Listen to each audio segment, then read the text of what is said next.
February, I was raped, and it was actually the second time that I was raped. And then I had to go see a doctor, and I got all the necessary attention. And then I had to go and do my test. He called me again, and he said to me, "You needed to come and get your results." And that's how I found out. My mind just automatically ran off. I got disturbed, and I couldn't understand what was going on. It was like I was dreaming. So it was really disturbing to the extent that I was not concentrating to what he was saying after that. I stayed in there, and he was talking, and then they brought me water, and they tried calming me down, and they asked if they could call someone, and I said no, it was fine, that I was going to go home alone and that I'm okay. And I guess one of the things that just made me be okay is the fact that I know about HIV and AIDS, and I know that it's not the end of the world. You know, at that moment in time, I couldn't just be okay, but at the same time, I understood what was going on. Realistically looking, I didn't expect it, especially because I was taking the PEP medication after the rape, so I didn't expect it at all. I didn't think that it would happen, and it was like any other consultation that I would be doing. But after I found out, I got upset, and I was not upset of the fact that I'm HIV positive. I was actually upset about how I got it, because I know that I was not sleeping around and all of that, and I've been protecting myself. So then when you get it through rape, when it's not your fault, then it's difficult for you to understand. My mom knows about it. She's just a generally very positive person, and I guess she's one person that just keeps me going and says it's okay, it's fine, and she's very supportive.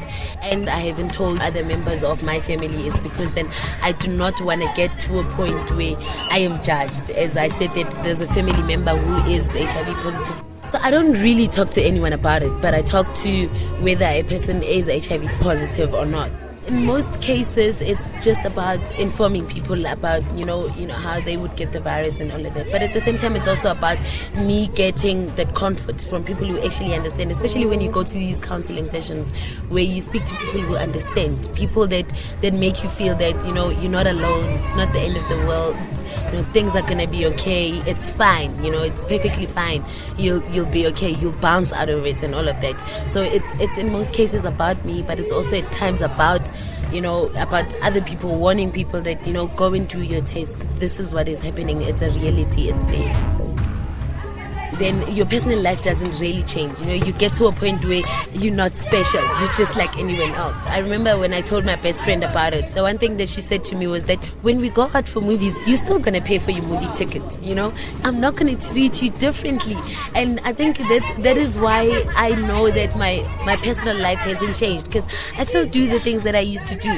Anyway, the only thing that has changed drastically about it is the fact that I now need to start eating healthy.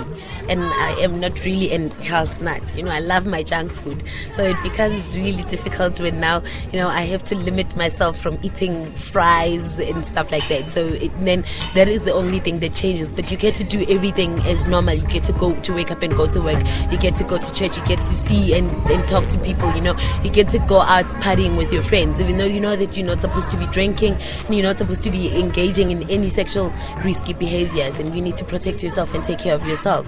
However, then, with my personal life having changed, it's a pity to people who do not understand and know about HIV and AIDS, because then they think it's the end of the world. Then they lock themselves in the house and all of that.